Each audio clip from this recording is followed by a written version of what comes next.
The shepherds wonder, first witnesses of grace. Key text is Luke 2:17-18.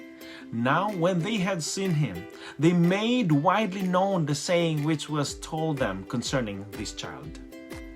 And all those who heard it marveled at those things which were told them by the shepherd.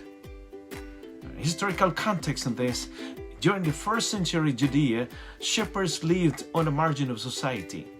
Their work kept them outdoors for long periods of times, preventing them from participating in ceremonial life. Many viewed them as unreliable, unclean, or uneducated. They were not the people you would choose as official witnesses for anything important. Yet God chose them to be the first human witnesses of the Messiah's birth. This is profoundly countercultural. In Jewish law, shepherds' testimony was not always considered trustworthy in court. But heaven trusted them with the greatest message ever given. A Savior has been born. After seeing Jesus lying in a manger, the shepherd became the first evangelist on the gospel age, spreading the news throughout Bethlehem. Their response was immediate and joyful. They did not debate, they did not delay. They simply shared what they had seen and heard. Their amazement became contagious.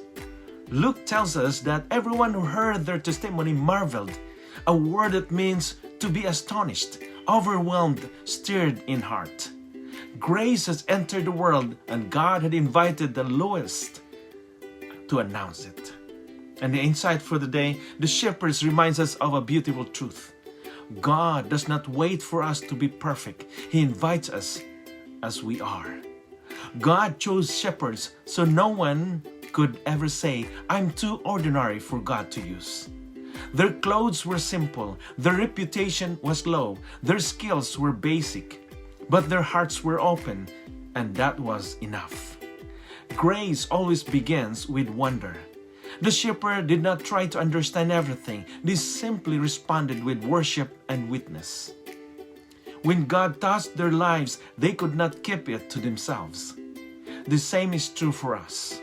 When we encounter Jesus, we are called to share, not as experts, but as witnesses of grace. And the application for this is, ask yourself today, where have I seen God's grace in my life recently? Who might need to hear my testimony? Simple, honest, real, just like the shepherds shared theirs. Am I willing to let God use me, even if I feel unworthy or unqualified?